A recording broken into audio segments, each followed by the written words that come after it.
The night sky over California glittered with the promise of dreams, but for 14-year-old Maya de la Cruz, the road that led to the AGT theater was soaked in rain, mud, and exhaustion. She had arrived with nothing but a small backpack, a cheap umbrella that broke in the storm, and a heart full of hope she kept stitching back together every time life tried to tear it apart. Maya grew up in a tiny fishing village outside Cebu, where storms were stronger than houses and hunger was stronger than sleep. Her father died when she was 9, lost to the sea after a typhoon that tore boats apart like paper toys. Her mother washed clothes for neighbors, sometimes returning home with bruised hands and barely enough coins for rice. But Maya had a gift, one she discovered the night she sang to calm her younger brother during a blackout. Her voice echoed through the wooden slats of their home, smooth, deep, trembling yet powerful. Neighbors paused. They listened. And from that moment, Maya dreamed beyond the borders of her village. But dreams, especially big ones, were expensive. When a foreign tourist heard Maya sing by the shore and posted her voice online, it reached an American teacher who had spent time in the Philippines. Moved by her talent, he encouraged her to audition for AGT 2025 and even paid for her ticket.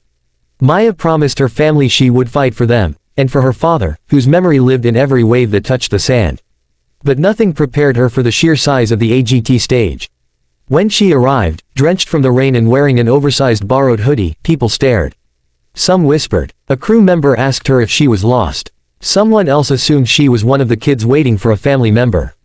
And then came the moment that almost broke her. One of the backstage staff gently told her that contestants usually dress up a bit more for the show. The words were not cruel, but to a poor girl who had spent her last pesos on the bus ride, they cut deep. Maya's nerves exploded. Her voice cracked during rehearsal. She forgot lyrics. At one point, she ran to the bathroom, locked the stall, and pressed her hands to her chest, feeling her heart thundering like a trapped bird. She almost gave up, almost walked out, almost accepted that maybe the world she belonged to wasn't this one.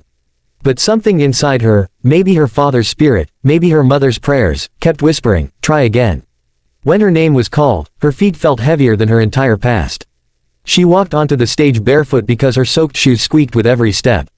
The audience murmured. Simon Cowell raised an eyebrow. Heidi looked concerned. Howie blinked, not sure what he was seeing. Hello, what's your name? Simon asked. Maya de la Cruz, she whispered so softly the microphone barely caught it. And why are you here, Maya? She swallowed, her throat tightening. I came from the Philippines.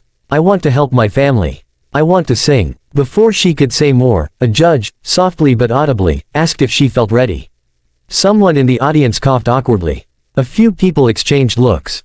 The tension rolled through the room. She nodded, though her voice betrayed her fear. I think so. The music started, but her mind blanked. She missed her cue. Simon leaned back in his chair. A producer in the wings sighed. For a split second, it looked like the audition would collapse right there. One of the judges reached for the buzzer, fingers hovering. And that was the moment everything changed. Maya inhaled. A long, slow, trembling breath. And then she began to sing. The first note should not have been possible for someone so small, so frightened, so defeated. It rose from somewhere deep, warm, and ancient. Her voice filled the stage like a tide surging into the shore. The judges froze. The audience felt the shock ripple through them. She didn't just sing. She soared. Her voice carried heartbreak and hope together, braided with the weight of someone who knew what hunger felt like, what storms felt like, what love and loss felt like. People leaned forward. Phones came out. Some audience members wiped tears before they even realized they were crying. Simon sat up straight. He wasn't just impressed. He was captivated. The second verse swelled like a sunrise. Maya's trembling stopped. Her posture lifted. Her eyes opened, not with fear now, but with fire. The fire of a girl who finally realized she deserved to be here. Halfway through the song, the audience rose to their feet in a spontaneous standing ovation. The cameras struggled to capture everything at once. The crying audience, the stunned judges, the way Maya transformed from a terrified child into a superstar in real time. And then, twist number 2.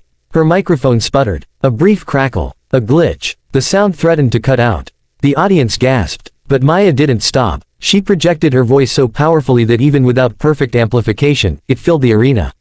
People screamed encouragement. The judges were speechless. And when she hit the final note, a note that stretched, soared, and shattered hearts, Simon whispered something the cameras barely caught. Incredible. The song ended. Silence. A thick, emotional silence before the entire theater erupted. Cheering, crying, shouting her name. The kind of reaction reserved for legends, not first-time contestants. Maya covered her face, overwhelmed. She had expected nothing. She had come prepared for rejection. And yet the world was now on its feet for her. Howie was the first to speak. What we just witnessed, that was a miracle. Heidi added, you're not just a singer. You're a force. Sophia wiped a tear and said, you came here with broken shoes, wet clothes, and fear, but you walk away today with an entire world cheering for you. Simon cleared his throat, his eyes bright, rare for him. Maya, you walked on this stage looking defeated. But you reminded every single person here that greatness doesn't ask permission. It just rises. He pressed the golden buzzer. The crowd erupted as gold confetti burst into the air like a storm of blessings falling straight from heaven. Maya dropped to her knees, sobbing with disbelief. Crew members cried. Even tough-looking audience members wiped their faces. In the aftermath, Maya was taken backstage where producers hugged her, telling her she had gone viral already. Her mother, watching from the Philippines through a blurry video call, wept so hard she could barely speak. Her younger brother shouted, 8. You did it. But the twists weren't over. Within hours, major news outlets picked up the story. Poor Filipino girl brings America to tears. Talent agencies called. Musicians reached out. A charity offered to rebuild her family's house. Strangers donated money for her education. Maya looked at her reflection that night in the dressing room mirror, hair messy from confetti, face streaked with tears, and she whispered, this is for you, Papa. And she knew that everything that ever broke her had led her to this exact moment. A barefoot girl from a storm-wrecked village had become the voice America didn't know it needed.